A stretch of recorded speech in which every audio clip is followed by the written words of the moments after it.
Hi guys, and welcome to educational course 3D Max and Corona for Beginners by CG Bandit.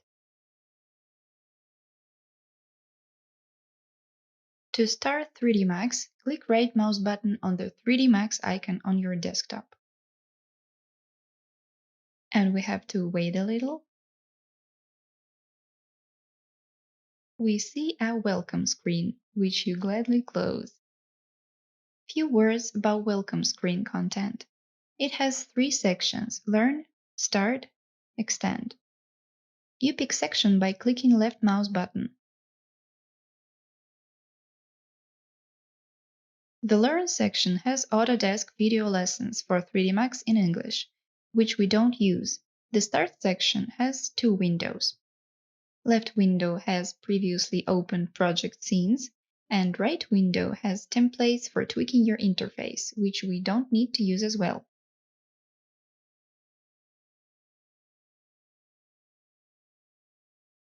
You will learn to adjust settings to your preference yourself. And the Extend section has some ads. The welcome screen isn't necessary. You can switch it off by unticking the checkbox at the bottom left, Show this welcome screen at startup.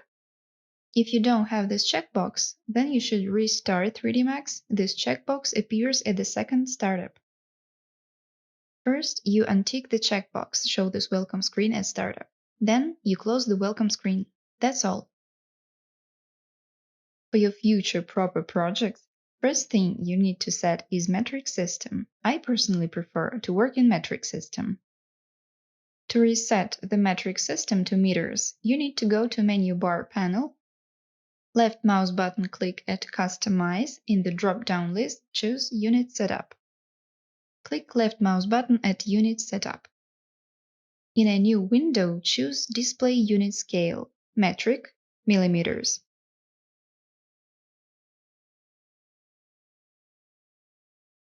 Then click left mouse button on System Unit Setup button. Choose millimeters as well. We need 3D Max unit to be equal to 1 millimeter.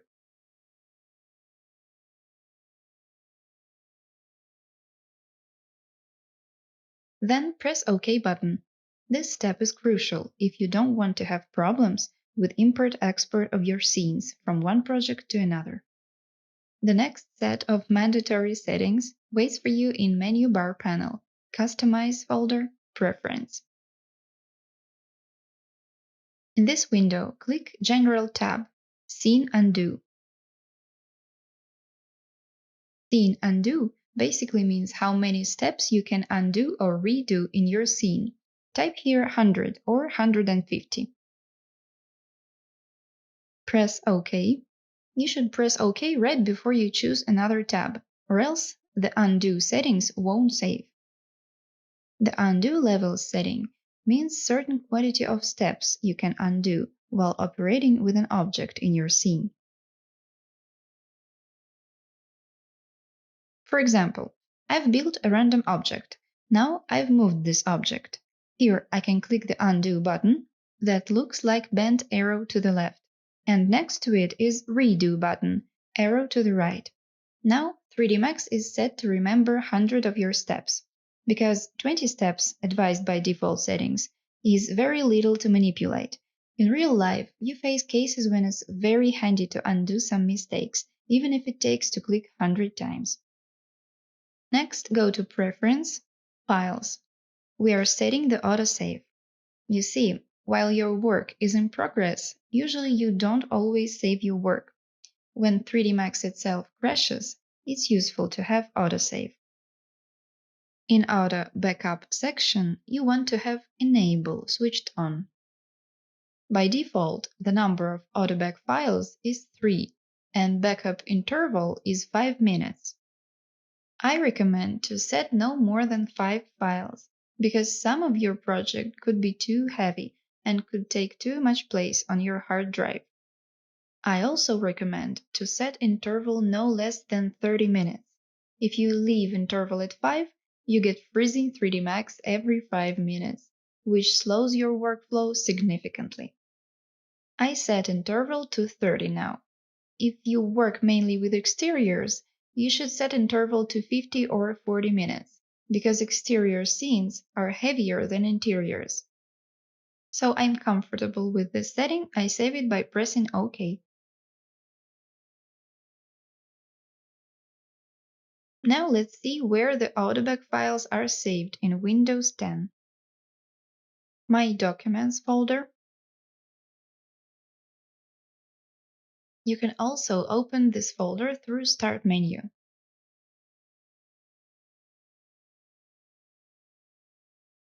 Go to 3D Max folder, Autobac folder. Here you can see the first autosaved file. In 90 minutes, I will have here 3 files that will automatically resave themselves every half an hour.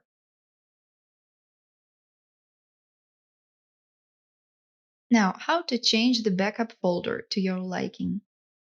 Go to Customize, Configure User Paths. These are our personal settings.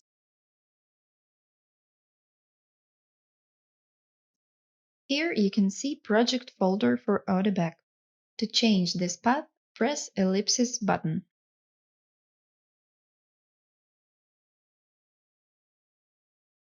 My advice to you is to set path to Autobac folder on the fastest drive you have on your PC. If you have SSD disk, that's great. Set path to a folder on SSD. By default, SSD should be the C disk, so you can put Autobac folder on your desktop if needed. Why SSD exactly? Because it's the fastest, so it saves faster and 3D Max freezes less while autosaving.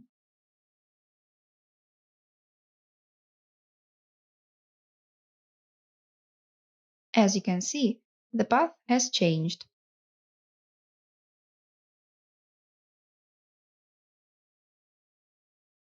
Press OK to approve this, or press Cancel to leave the default setting. You can change the name for Autobac in Customize, Preferences.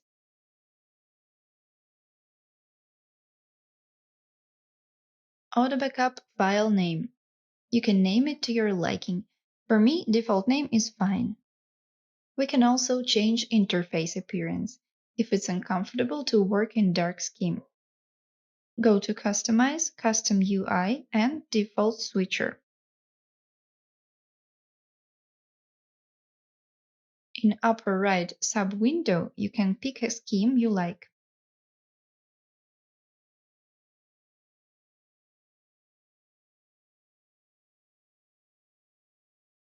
Click Set button to apply scheme. 3D Max asks for reboot, but I actually don't want light scheme for myself, so I redo the dark one. Now let's learn the interface itself. The toolbar above is for the main tools in 3D Max. You can also put your own tools and buttons here.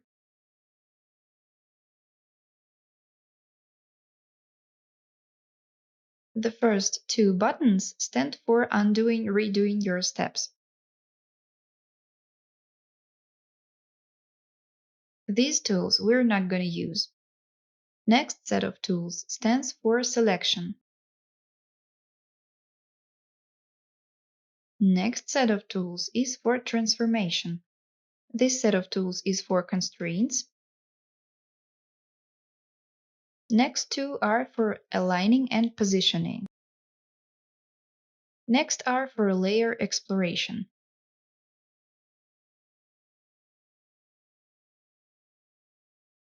Next button is for materials. Last set of tools is for rendering. If you look closely, you notice that some tools have little triangles on the bottom right corner.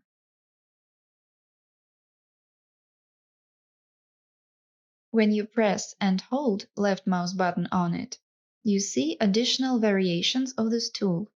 Some of these tools we will learn in this lesson later. Next panel below the toolbar is the ribbon panel. You can enlarge it by clicking Show Full Ribbon. This panel has additional tools for the Common panel, which is our main panel and is located on the right.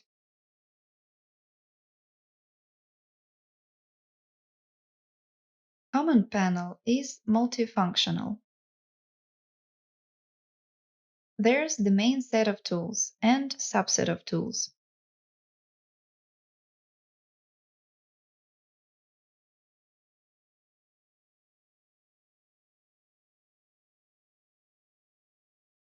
When we aim the cursor on the tool, we see the tip, which says Create. That means we can create some objects using this tool. We create geometrical objects, shapes, lights, cameras. Last three tools are for later. They are used seldomly. We also have here additional lists for objects. More on that later. Next main tool is Modify. This tool is responsible for modification of the objects that we create with the first tool Create. Next tool is Hierarchy. It has settings for both previous tools. Scratch Motion tool, we don't learn it in this course. The Display tool has settings for viewports in 3D Max. Utilities tool has settings for your workspace. Alright, now let's learn what is a viewport.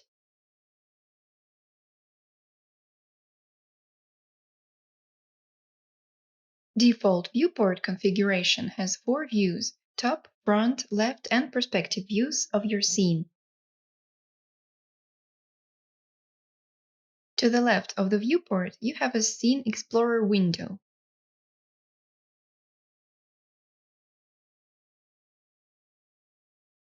All the objects that you create using Command Panel are listed in this window. Let me demonstrate. I go to Command Panel, Create, Box, left mouse button click, hold and drag.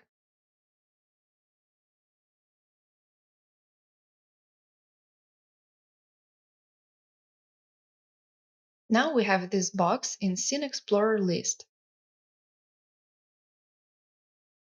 To the left of the Scene Explorer, we have Viewport layouts.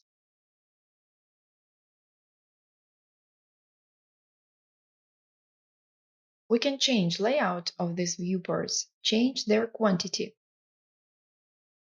For example, let's do single huge viewport, or do a different layout with previous 4 viewports. You change layout depending on your task and for comfortable workflow.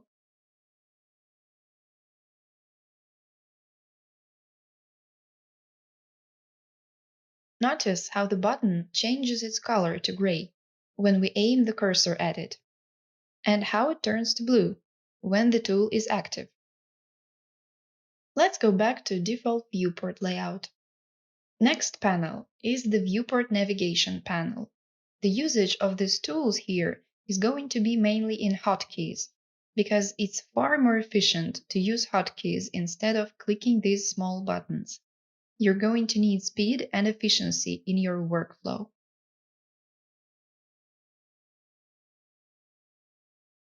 To the left of Navigation panel, we have Coordinate Display.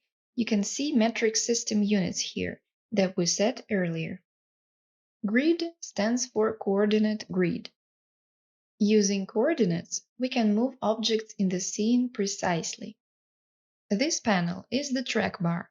It's used for animation, so we don't use it in this course. We can switch this panel off to have more space for viewports. Go to Customize, Show UI, Show Track Bar, click on it to deactivate it. We can also hide the Scene Explorer, because most of the time we don't use it. You're going to need maximum space for the viewports while working, trust me. Just aim your cursor at the top edge of the Explorer window when you notice different icon of your cursor.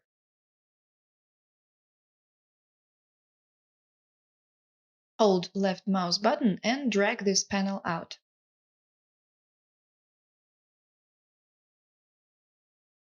Now it's detached from its place and viewport has taken free space.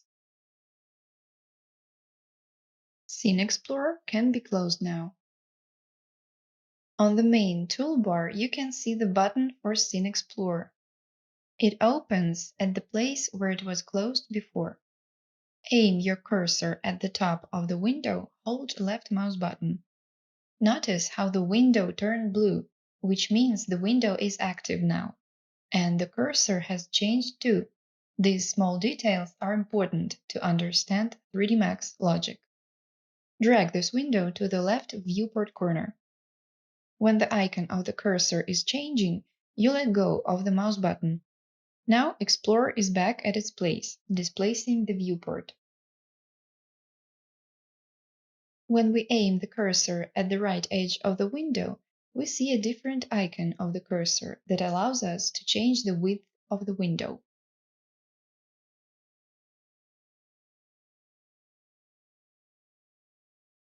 This is the minimal width of this window on my screen. If you have a small screen, if you use laptop, you close this window most of the time and return it when it's needed. Now back to viewports. The workspace in 3D Max is three-dimensional. That means that you can measure workspace using 3 axes.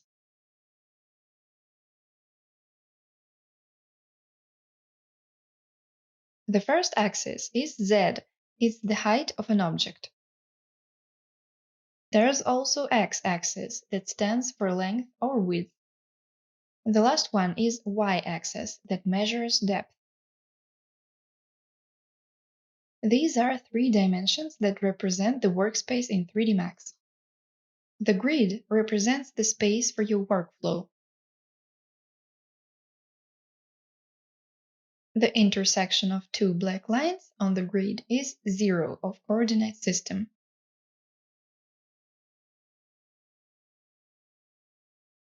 The coordinate display shows coordinates of the object accordingly to the axis. For example, let's create a box again. Create, Geometry, Standard Primitives, Box. The activated box button turned blue. That means I can start creating the box. Hold left mouse button and drag. That's the bottom of your box. Release the mouse button and drag the mouse upwards or downwards. That's the height of your box. I do it upwards. Click left mouse button to end the creation. You've made a box.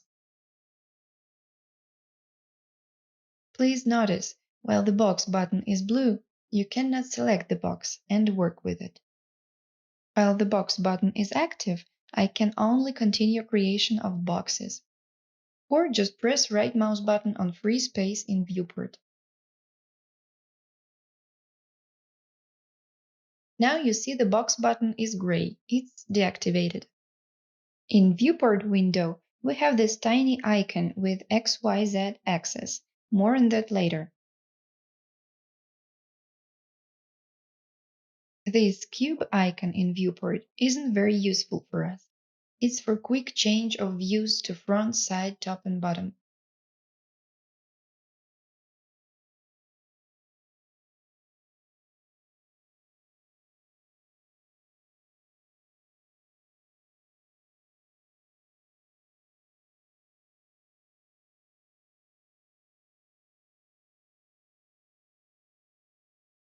In Viewport upper left corner, we have a tiny settings in brackets, which turn yellow when we aim our cursor at them.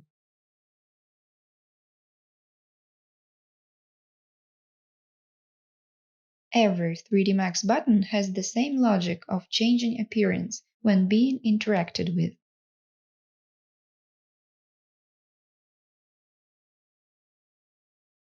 Buttons show tips, change color.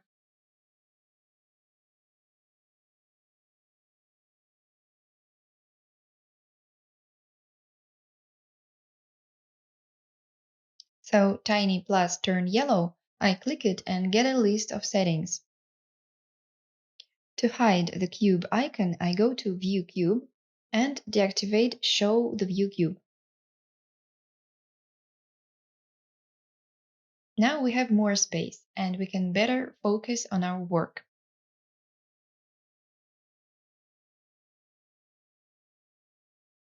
Using this list of settings, we can also maximize Viewport, for example.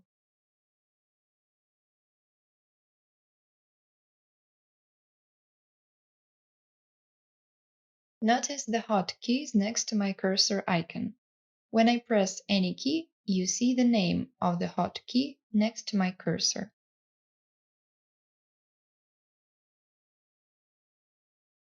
Alt-Alt.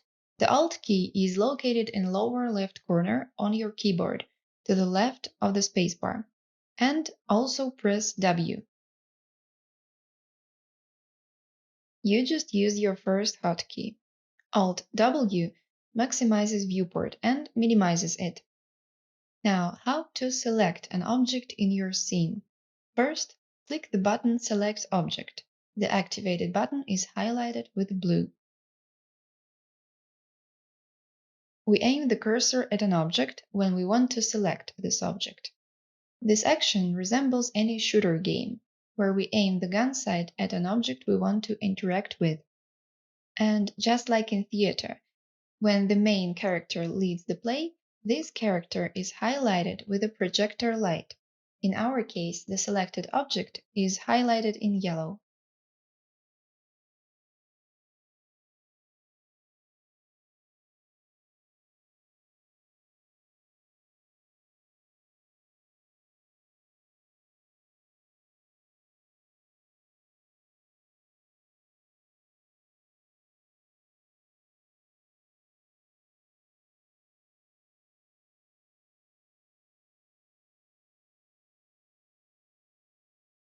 Notice how 3D Max suggests me the objects I could interact with by highlighting them when I move my cursor.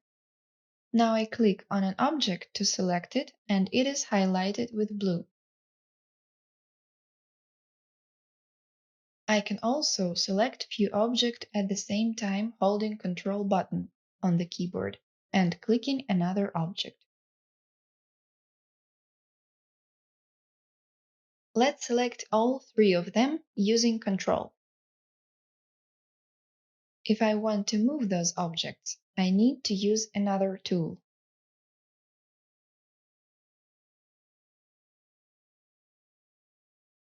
Select and Move tool allows you to move the object.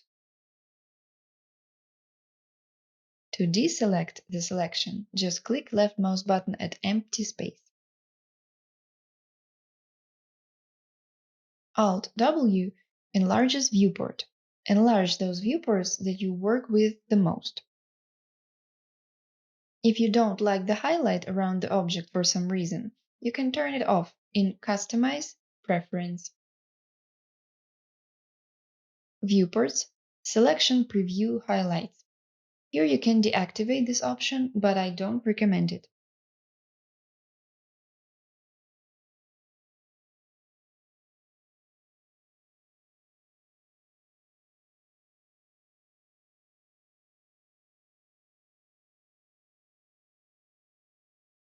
You can also choose Overlay option to have the whole object highlighted instead of just the edge.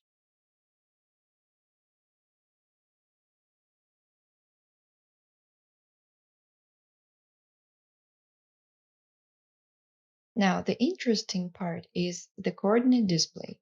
Let's learn what those numbers mean. When we look at the gizmo that represents 3 axes, there's the pivot of this object in intersection of axes. These coordinates show pivot's position in 3 dimensions from 0. Regarding x-axis, the pivot's position is 5 mm from 0. Regarding y-axis, pivot's position is 13 mm from 0. Z-axis shows position 0. We can also change coordinates to negative, which is perfect for learning other viewports. Here we have front, top, and left views. We can also change the main viewport to top or front and etc. in top left corner. Let's return to perspective view. Any other viewport has these black intersecting lines and gray grid. which are used like a graph paper.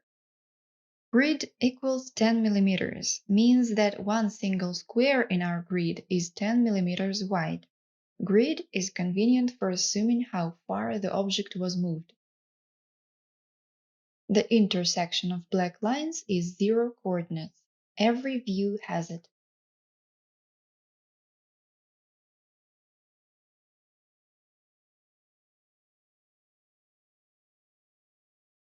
Each view has its own axis. For example, front view has Z and X axis.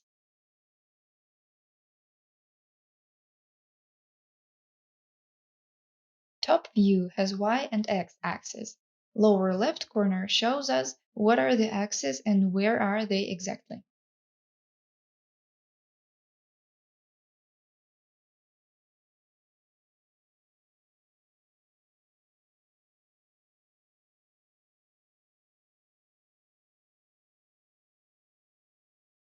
Left view has Z and Y axis accordingly.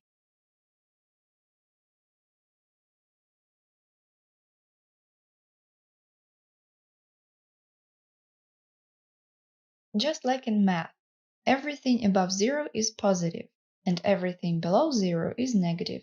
To the right from 0 it's positive, to the left from 0 it's negative. Other views work the same. It's basic math.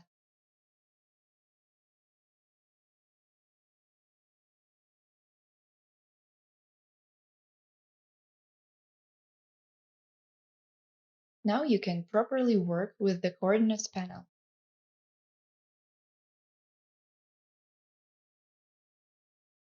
This grid is coordinate grid.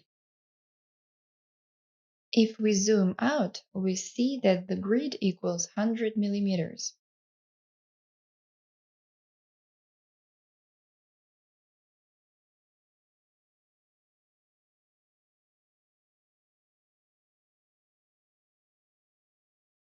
To learn the shape of an object better, we work in different views. Each view shows us best the width of the object, the length, and the height. Reading all these views, I can easily see the box's parameters.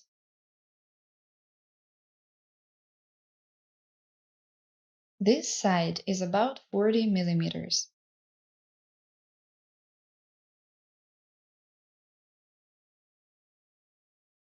And its height is about 43 millimeters. I just count the squares and assume box's parameters.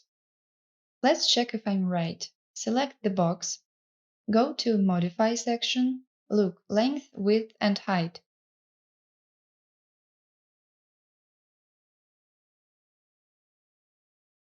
I often deactivate the grid because I don't use it much. In wireframe view, I see the contours of the objects, so the box's contour blends into grid and I cannot see it clearly. Press G on your keyboard to deactivate the grid. You always have the hotkeys on the right of almost every option in 3D Max. Press G once more to activate the grid. The hotkeys work the same in every viewport. Press Alt-W to enlarge view and let's learn navigation hotkeys.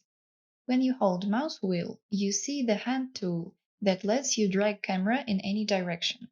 It works in reversion. Try and practice it.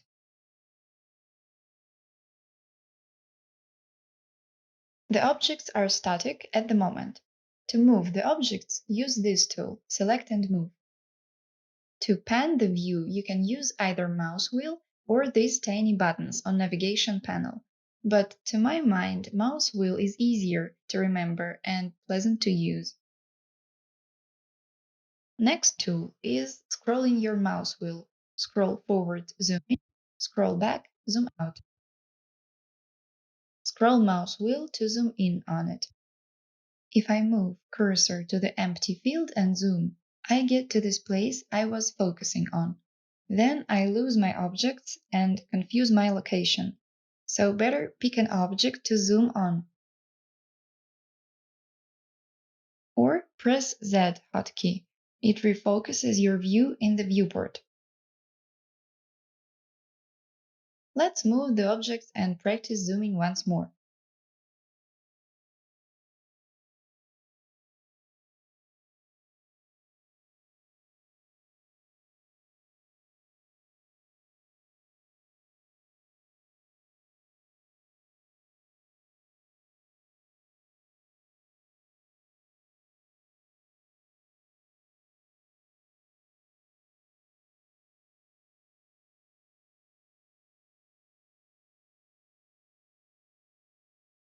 Another hotkey for zooming slower and more precise is Alt-Control-Alt.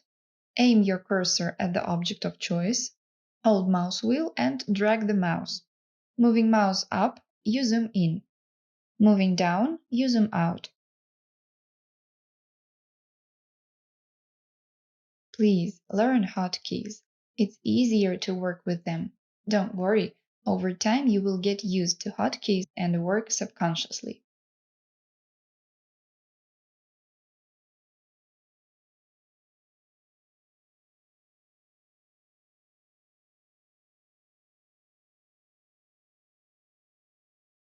If you have the grid deactivated, you can confuse up and down. Watch the lower left corner and understand your current position of the object. Z-axis always points upwards. We have Z downwards right now. You will learn how to copy in the next lessons.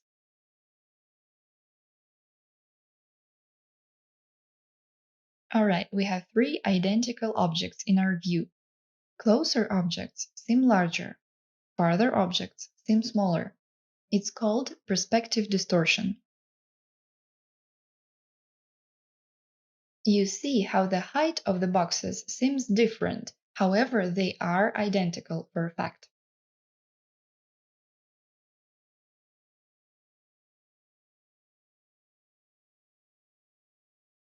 When I prolongate the edges of the boxes further, all of them would collapse in one single point, as well as the other edges collapse in other single point.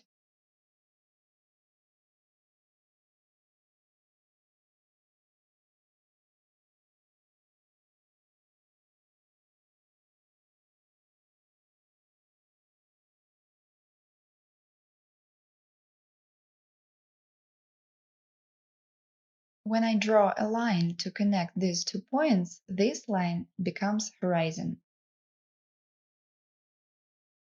Horizon line is our eye level, the level that we see when we look in a far distance straight ahead. That's horizon.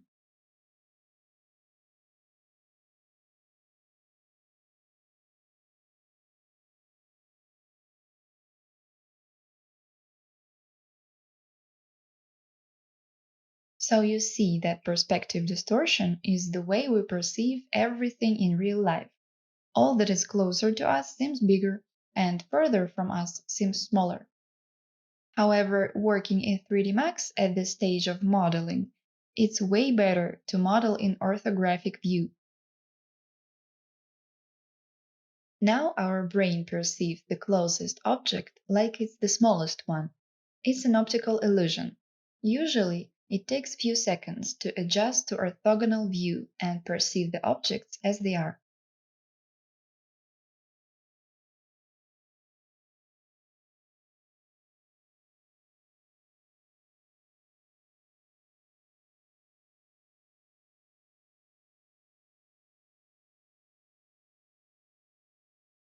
Orthographic view doesn't distort the objects that you work with. All the lines are parallel to each other. So orthographic is better for modeling, to my mind. Perspective view is for understanding how the objects look like in real life. Alright, now let's learn what are standard and default shading. This window has standard wireframe. These shadings work like the lenses in our glasses in everyday life. If we need to see better, we put on prescription glasses. If we need sun protection, we put on sunglasses, and etc. Let me demonstrate it on a simple plane.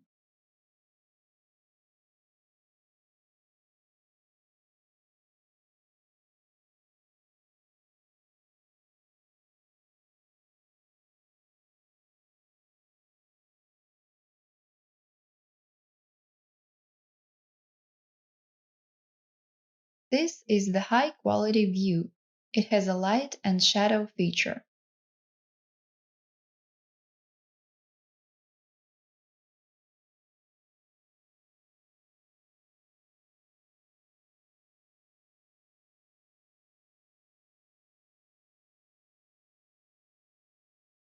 Standard view doesn't have a shadow. Performance is monochrome. It helps the eyes better see the form of the objects. We will use mostly the standard and the high-quality view. Next set of options is shading. To better demonstrate what is default shading, let's make a sphere. Default shading represents the sphere as perfectly smooth. It has smoothing effect on the object, but is only visual. In fact, the geometry of the sphere doesn't change at all. Look closely. If I change shading to facets, you'll see how the sphere's geometry really looks like. The sphere is made out of many square polygons.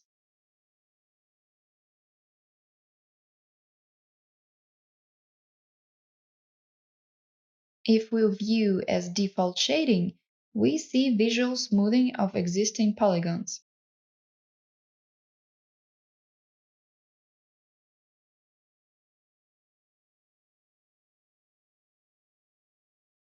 There's also bounding box view, but it's pretty much useless. You're going to use default shading or facets more often.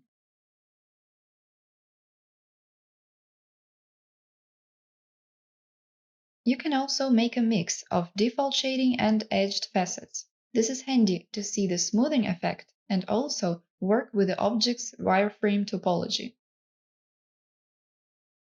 The Edged Facets view has a hotkey F4. You can activate and deactivate this view by pressing F4 hotkey.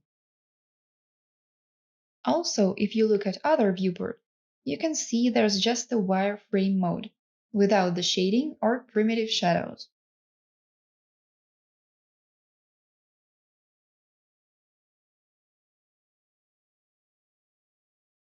Wireframe is convenient to select objects, for example, to click on a cube that is behind the sphere right now.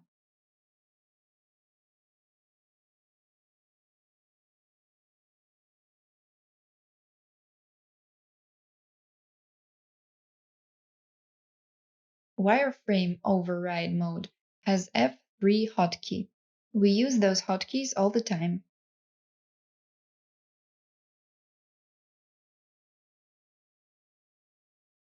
Click Z to focus on your object in your viewport.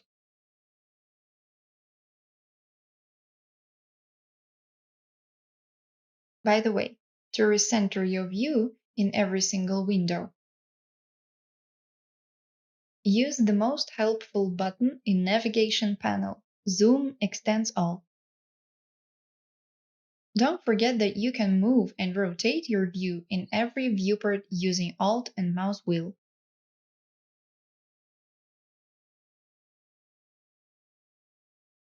Beginners try to manually flatten the perspective. You shouldn't do that. Instead, use upper left corner, choose top, front, left view, and then press Z to focus the view properly.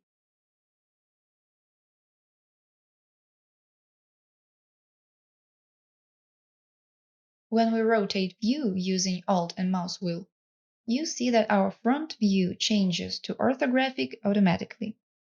Now you know how to go back and recenter using hotkeys. F key is for front view, T is for top, L is for left. Now you're ready to learn how to navigate using main toolbar tools. For a start, let's select the tool Select Object. Click left mouse button to activate it. The button turns blue. Your future scenes are going to be overloaded with various objects. Those are furniture, decor elements, floor, walls, lights, cameras, splines, and etc. I'm adding now many objects to imitate the scene.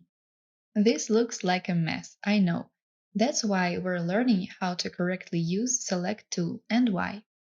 The first and the easiest way to select objects in the scene is just to aim your cursor and click left mouse button.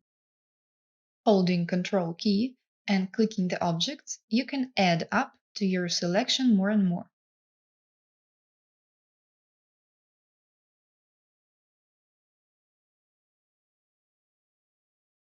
To subtract from your selection, you can hold Alt key and select the objects you want to subtract from your selection. So holding Ctrl, you add up, and holding Alt, you subtract.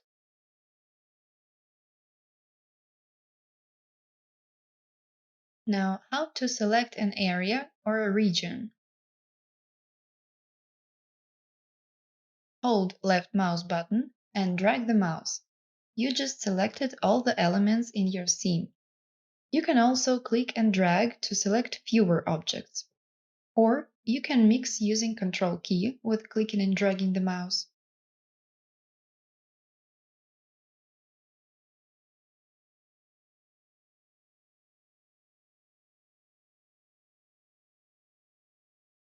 This selection method is called region selection. Notice that dragging the region to the sphere and only touching a small part of the sphere with the region. It makes the selection anyway.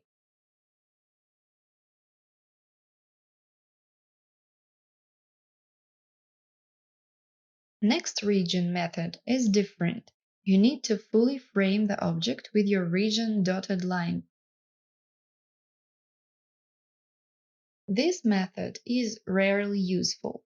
I personally prefer the faster method, the previous one. Third selection method is to press Ctrl A on your keyboard. This method allows you fast selection of all the objects in the scene. It's very useful. Please remember this hotkey, Ctrl A.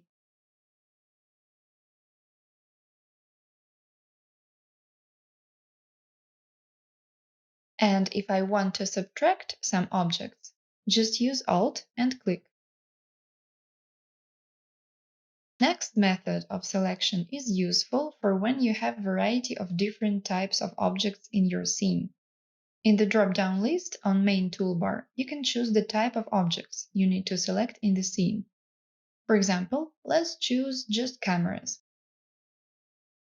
Now, using any method you like, region or just clicking, or mix of hotkeys, you can operate with only cameras in the scene.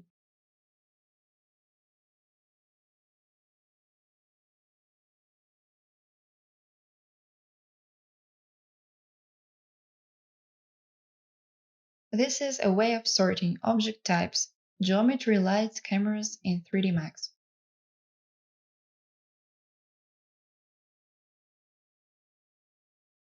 For example, let's choose lights in the drop-down list and select lights using any method to your liking.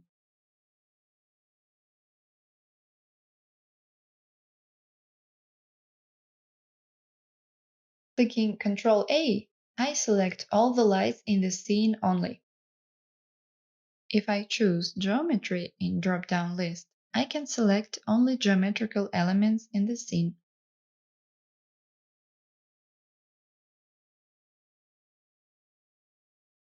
Choosing the option All, you work with every type of object in the scene.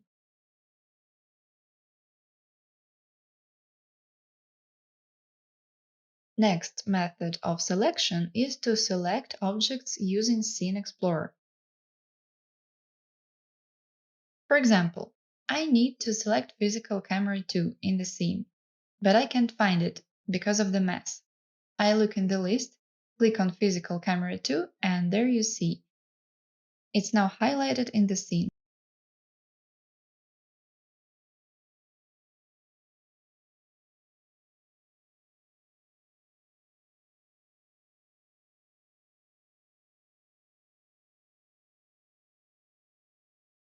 This was the Scene Explorer selection method. The multifunctionality of 3D Max is that we can do one task in multiple different ways. Now let's proceed learning next set of tools for manipulation and how to hide the objects. For example, I need to work now only with geometry, and I need the rest of objects not to interfere. First, I select geometry in the selection list, then press Ctrl A, and last step is to click this tiny button Isolate Selection toggle. Notice that all the other objects except geometry are hidden. They are not deleted, they are just hidden for now. You can see it in the Scene Explorer.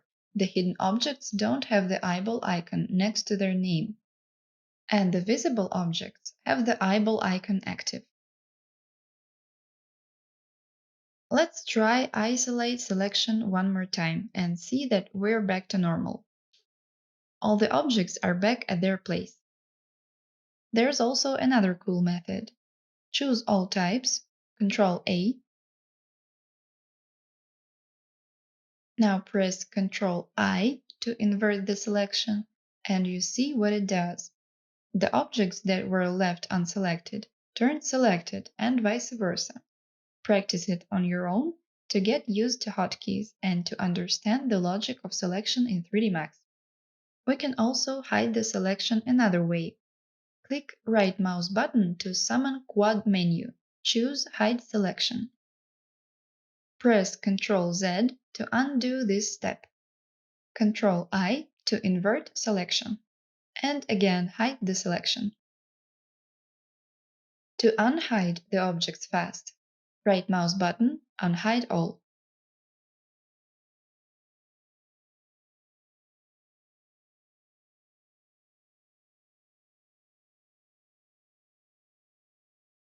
Or you can also select objects in Scene Explorer and press the eyeball icon that hides the object.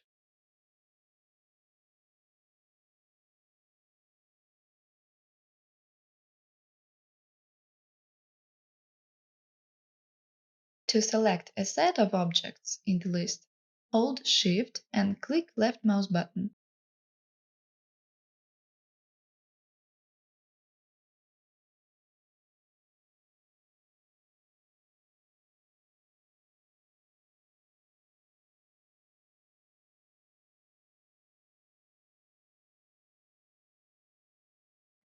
I prefer the faster methods, so I recommend to use the quad menu to hide and unhide things. Alright, now let's learn manipulation tools. For the demonstration, I need to isolate the box. The first tool is Select and Move. You can activate this tool in 3 ways. First way is to use Main Toolbar. The Tools button looks like crossed arrows.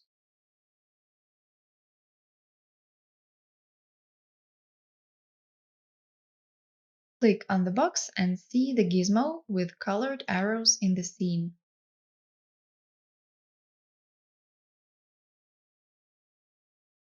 Press plus or minus to adjust the size of the gizmo.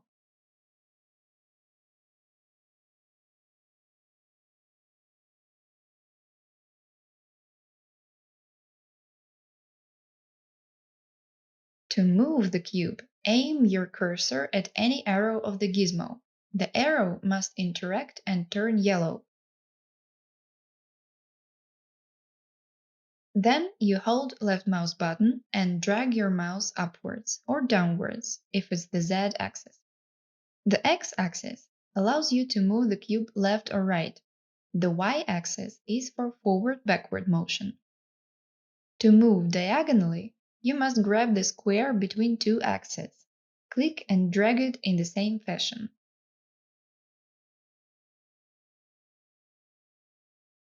Pay attention to coordinates below. See how they change.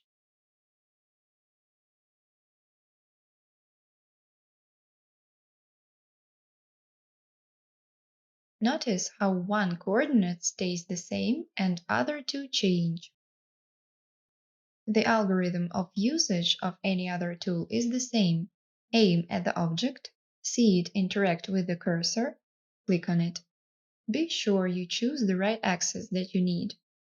When I want to move the cube in all three directions, I drag the tiny square in the lower center of the gizmo.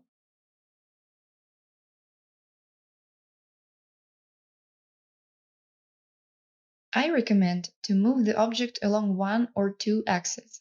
Other way you confuse yourself, or the work loses precision.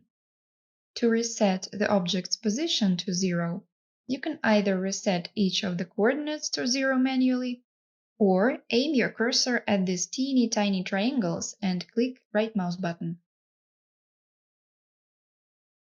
Also, when you drag those tiny triangles up and down, you change the numbers of coordinates and the position of the object too. Also, we can type in exact numbers in coordinates and move the object precisely.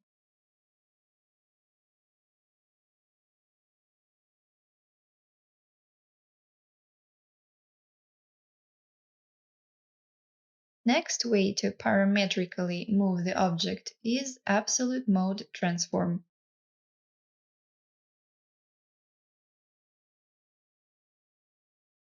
To demonstrate it, first let me make the coordinates the same.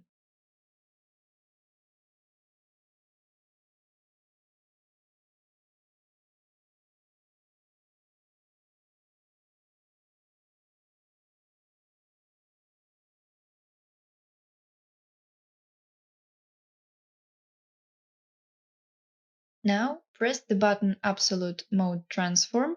It looks like my coordinates reset to 0, but the cube is still in its place. It didn't move. The 0 coordinates is still in the grid center.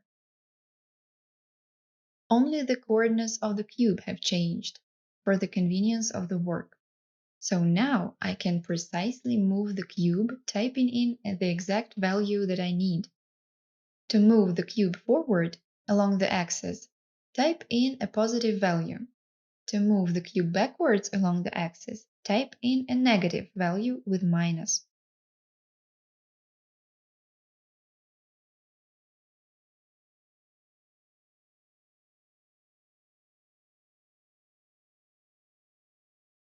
Now deactivate the offset mode and behold the new coordinates.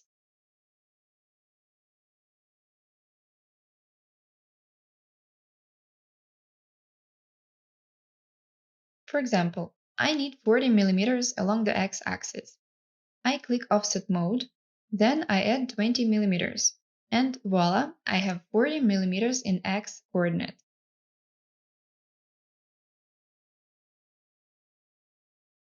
Alright, now let's learn next tool, Select and Rotate. You can either activate this tool in Main Toolbar or click right mouse button, choose Rotate.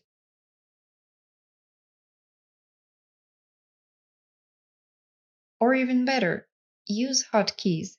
E is for Rotate, W is for Move, R is for Scale.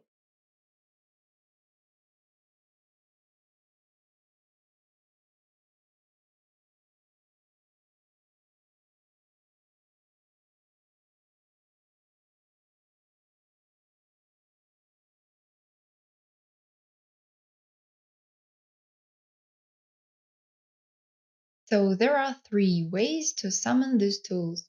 I highly recommend the fastest way, to memorize the hotkeys.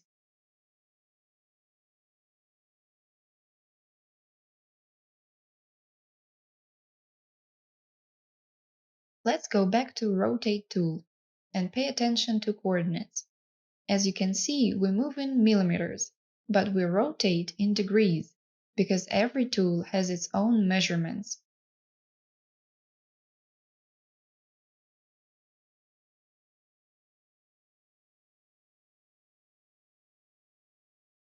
Rotate tool has its range from 360 to -360.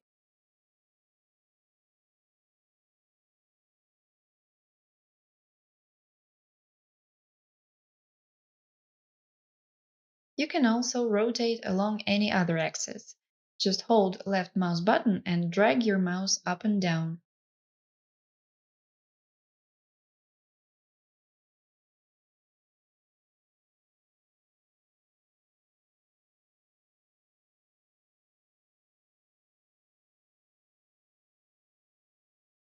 To rotate along all axes combined, just hold left mouse button and the gizmo center and rotate as you like.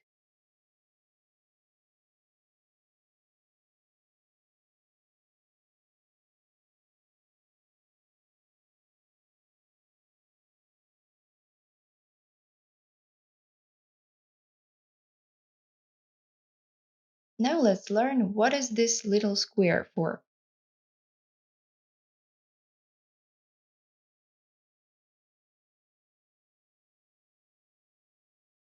This is a pivot. By default, it stays on the bottom of the object when you create an object.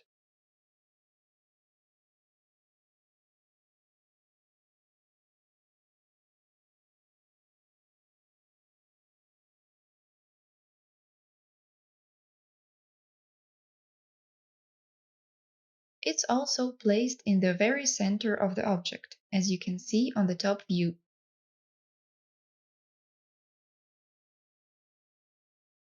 It has 0 coordinates along z-axis.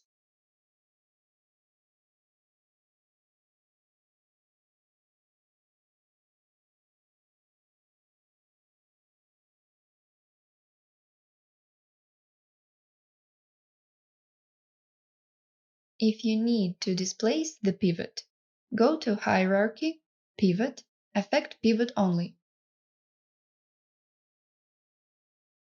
When using this effect pivot mode, you can displace pivot however you like.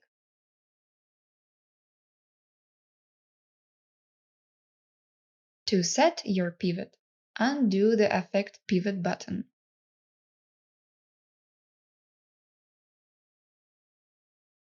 See how I rotate the cube, and its trajectory is based around its modified pivot.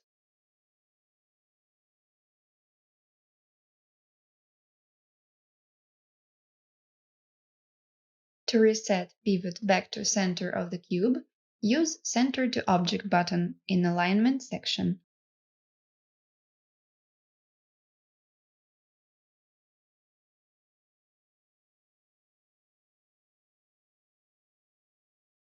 The pivot now is perfectly centered along every axis.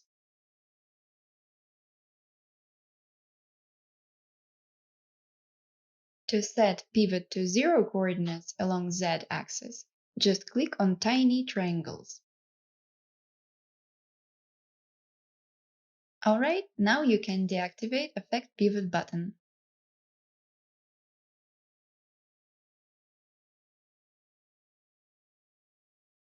Why should you know this? Because sometimes pivot does weird things and dislocates itself. So please remember to use Center Pivot to Object button.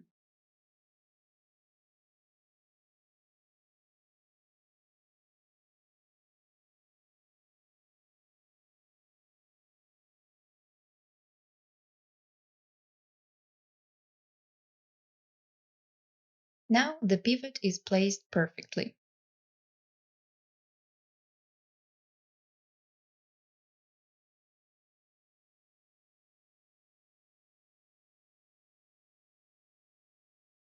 Now let's review the tools of this drop-down list. Let's choose View and rotate the cube.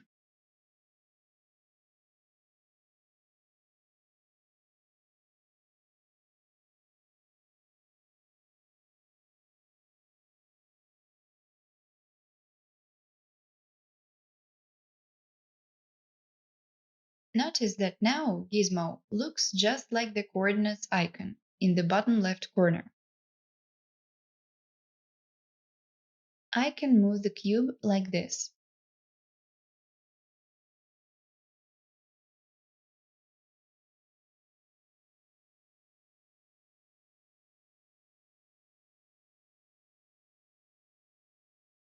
But I need to move cube diagonally. So what do I do?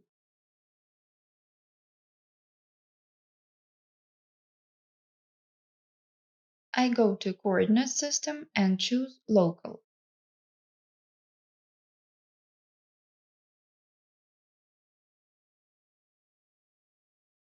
See how the gizmo changed just like I needed.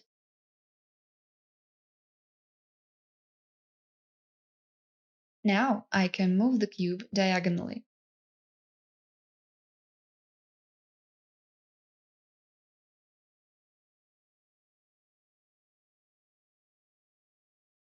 This option works locally for the object only. It doesn't affect the axis.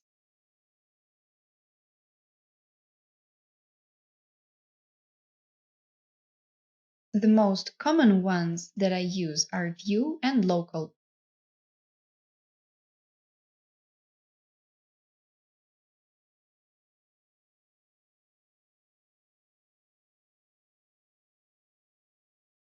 Now look closely at the front view. Local option has Z-axis on the top of the cube.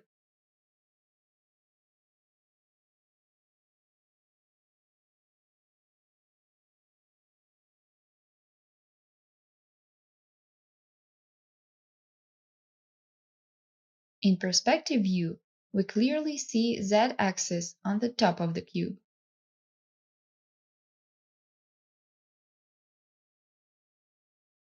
Weirdly enough, that the same view option has Y-axis on top of the cube in front view. So please, not to confuse yourself, always work in local coordinates.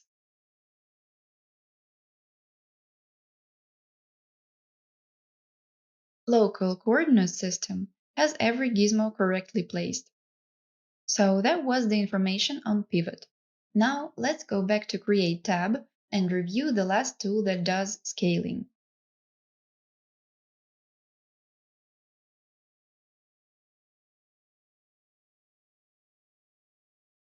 Click the Scale button above.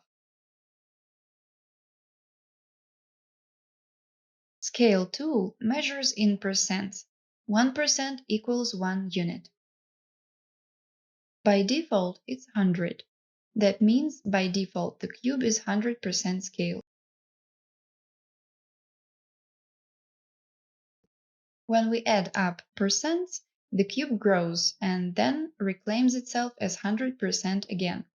The Scale tool is a very delicate tool. Be cautious with it.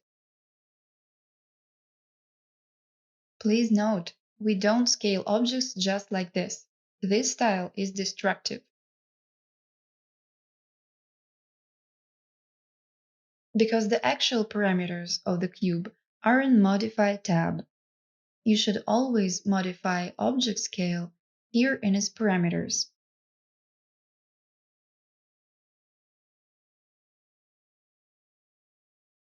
For example, I changed its size to 50 mm and it worked. The Scale tool visually changes object size, but it doesn't change the actual parameters, so it doesn't work the proper way. The Scale tool has its own lesson further in this course, but for now, we just review its basic options. See how Scale tool doesn't affect parametric properties of the cube. Scale tool isn't popular to use. The main tools are usually Move and Rotate.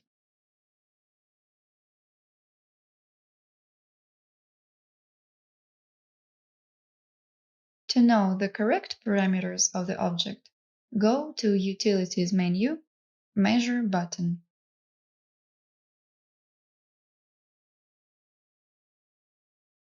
Dimensions show us the height, the width, and etc.